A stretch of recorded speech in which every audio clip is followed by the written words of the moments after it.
It's the largest wave of layoffs in the tech giant's history. Employees of Meta, formerly known as Facebook, were told by email.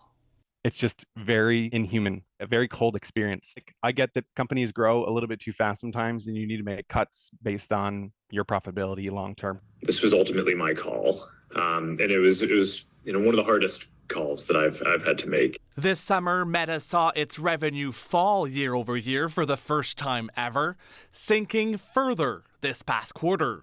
And Meta's not alone. Much of big tech has been struggling and bleeding jobs after the pandemic helped boost revenues and led to hiring sprees. Over 100,000 employees in tech have been laid off in 2022. Meta accounts for 11,000 of those 100,000 employees. With virtual worlds becoming accessible across all your devices. This comes as the company is betting big bucks on the metaverse, pouring a fortune into building this immersive digital universe where people can create avatars of themselves to shop and socialize. This shows that metaverse was a bust. They're losing $3.7 billion US a year on this project, and there's no demonstration is going to work.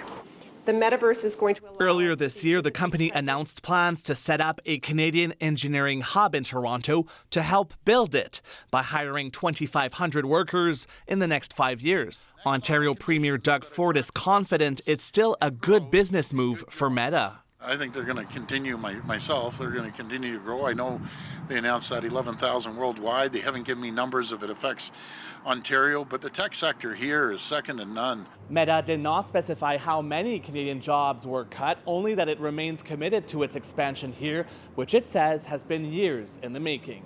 Philippe de Montigny, CBC News, Toronto.